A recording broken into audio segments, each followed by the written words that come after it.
이 법에 이 권리금 회수 청구권의 법이 2015년 5월부터 정확하게는 5월 13일인데요. 5월 13일부터 이제 그 시행이 됐는데 이 법이 적용 범위가 무엇이냐? 임대차 계약은 뭐 그전에도 있어 왔고 또 앞으로도 임대차 계약이 신규 계약이 체결될 텐데 법의 적용 범위가 무엇이냐라고 하는 부분이 이제 논란이 될 수밖에 없습니다. 이런 부분을 이제 감안해서 그 개정법 부칙 3조의 권리금 회수기회 보호 등에 관한 적용례라고 해서 이 권리금 회수 청구권 제도는 법 시행 당시에 존속 중인 임대차부터 적용한다라고 규정을 하고 있습니다. 결국은 이 이제 법 적용 시기도 사실은 그 입법 과정에서 많이 논란이 있었던 부분인데요. 어쨌든 이 지금 부칙에 따르면 5월 13일이 만약에 시행일이다라고 할 때 5월 13일을 기준으로 해서 단 하루라도 종료된 임대차 계약이 종료된 잘 가다가 그 전부터 계약을 해오다가 만약에 5월 10일 날 임대차 계약이 종료됐다라고 하게 되면은 그 임대차 계약은 그 임차인은 이 권리금 회수 청구권을 행사할 수가 없게 되는 겁니다. 없게 되고요. 그 다음에 5월 15일 날 임대차 계약이 딱 종료하는 사람이다 라고 하게 되면은 그 사람은 이 법의 적용을 받게 되는 그런 사람이 되겠죠. 물론 또 이제 이거에 따라서 좀 희비가 많이 엇갈릴 수가 있을 수밖에 없는 것이 지금 말씀드린 임대차 계약의 종료뿐 아니라 만약에 5월 15일 날 임대차 계약이 끝나는 이런 상황에서 그 당시 법에는 지금 권리금 회수 청구권을 계약 종료 시부터 소급해서 3개월간 이렇게 행사할 수 있도록 되어 있거든요. 그러면 그 사이에 세입자가 다른 신규 세입자를 임대인에게 소개하고 그 다음에 임대인이 그것을 거절하고 하는 그런 과정 끝에 이제 손해배상을 청구하는 그런 구조로 되어 있는데 이게 만약에 5월 15일 날 계약이 종료된다라고 하면은 그 세입자는 과연 그런 그 권리금 회수 청구권에서 정한 프로세스 그런 절차들을 밟아 나갈 수 있을 수 있느냐 또 그런 세입자들은 뭐 어떻게 해야 되느냐라고 하는 뭐 그런 부분들도 많이 논의가 될 수가 있을 겁니다. 물론 뭐 지금은 이제 시간이 많이 지났기 때문에 그 과거 이야기가 됐습니다만 그런 부분도 있고요. 또 근본적으로 이게 이미 그 계약이 체결되어서 진행되어 온 그런 계약일 경우에는 건물주는 어쨌든 이게 권리금에 대한 부담 그것이 비록 본인에게 바로 달라고 하는 그런 돈이 아닐지라도 세입자가 다른 세입자를 구해가지고 이거 권리금 이 사람 받아주세요. 나 권리금 챙겨야 되기 때문에 이 사람 받아주세요라고 하는 부분을 임대인한테 이제 강제하게 된다는 것은 임대인 입장에서는 여러 가지로 이제 부담일 수밖에 없거든요.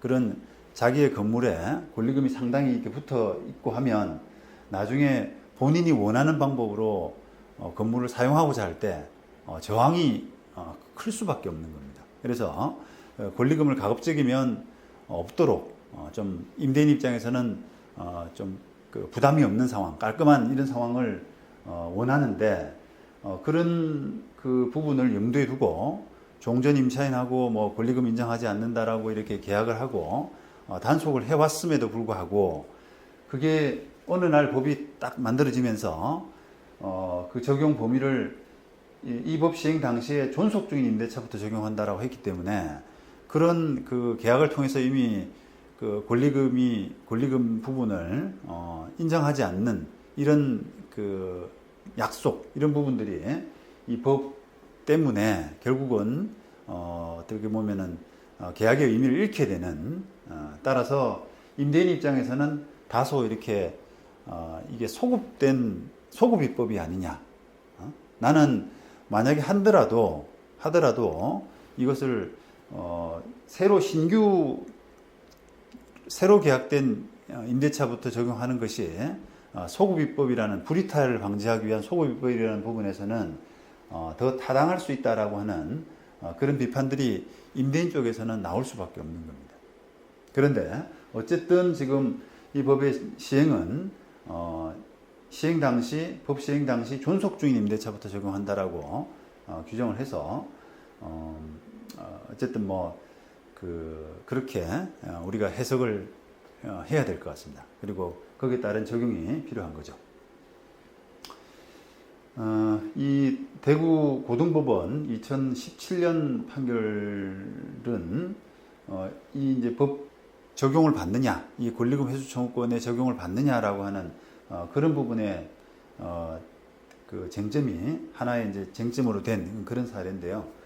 보시다시피 이게 본소는 임대인이 임차인을 상대로 건물을 비워달라라고 하는 건물 명도 사건이고 거기에 대해서 세입자가 임대인을 상대로 권리금 회수 그 기회를 방해를 했기 때문에 손해배상을 해달라라고 해서 그런 반소를 제기한 사건입니다.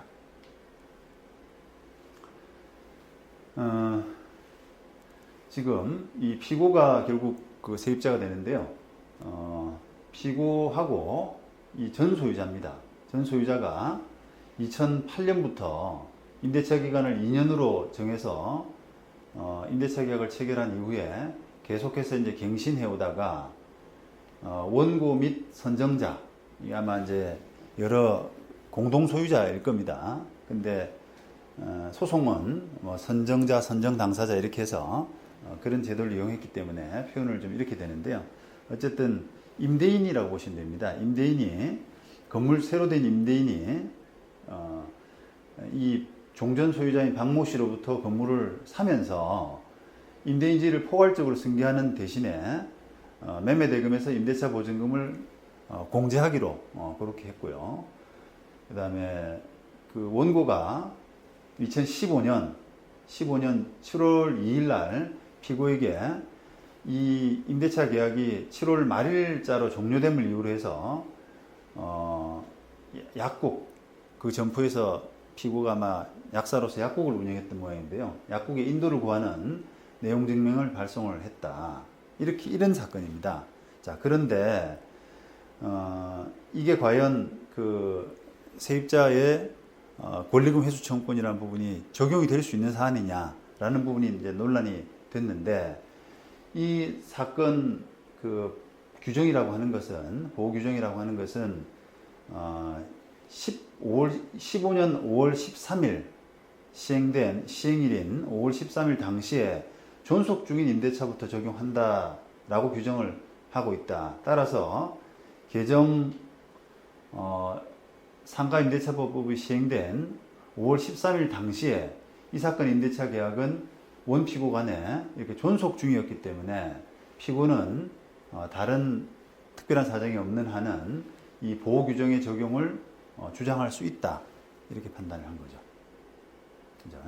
그러니까 법 시행일 당시에 존속 중이었느냐라고 하는 부분을 그거를 잘 판단할 수 있는 그런 사건이라고 할 수 있습니다. 그 다음에 그 2015년 이제 올해 그 처음 만들어진 처음 제도로서 어떤 태동된 도입된 이 권리금 회수 청구권이라고 하는 이 규정이 몇 년을 거치면서 이제 좀 개정이 되어 왔습니다. 그 중에서 2018년 10월에 개정된 내용은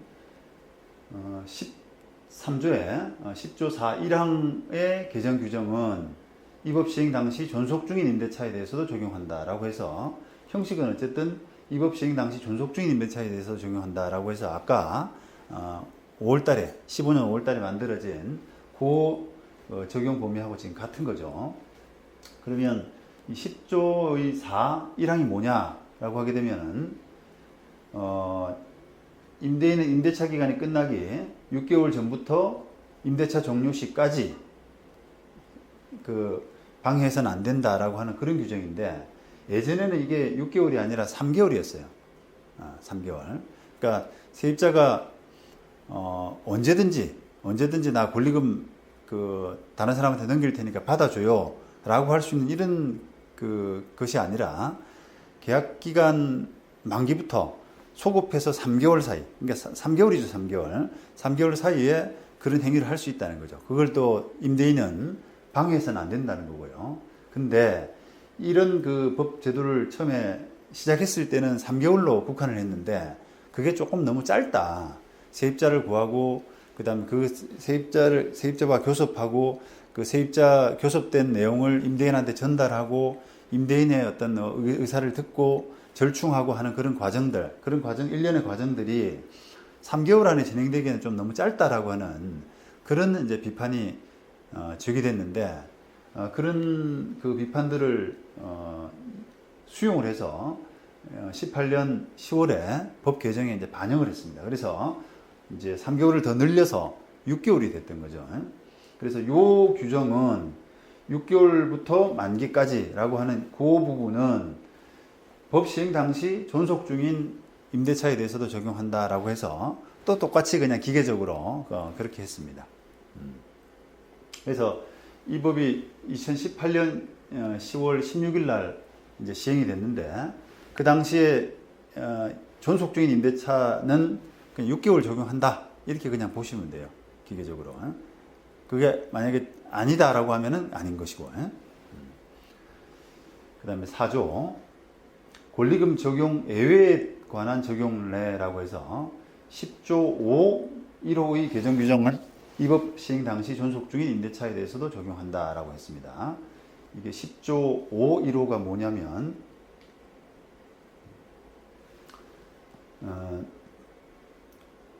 상가 이 권리금이 적용되지 않는 권리금 회수 청구권이 적용되지 않는 상가가 있어요.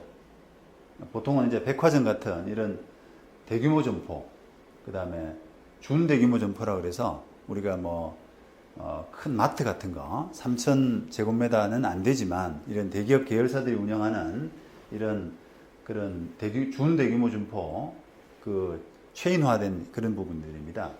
그런 부분들은 이 법을 적용하지 않는다라고 했는데 그게 공교롭게도 이제 하다 보니까 전통시장까지 포함이 됐던 거예요. 전통시장.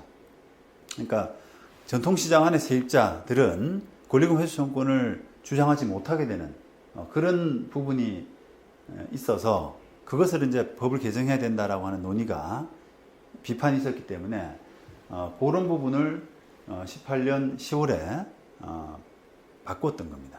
그래서 전통시장 및 상점과 육성을 위한 특별법 2조 1호에 따른 전통시장은 제외한다라고 해서 이런 전통시장은 권리금 회수 청구권의 기회를 주겠다, 보호하겠다라고 하는 그런 이제 입법입니다.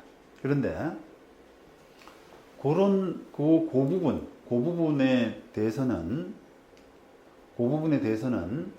이 법 시행 당시 존속 중인 임대차에 대해서도 존속 중인 임대차부터 적용한다라고 해서 그렇게 또 어떻게 보면 15년부터 법 적용 범위를 다 똑같이 이렇게 하고 있는 겁니다.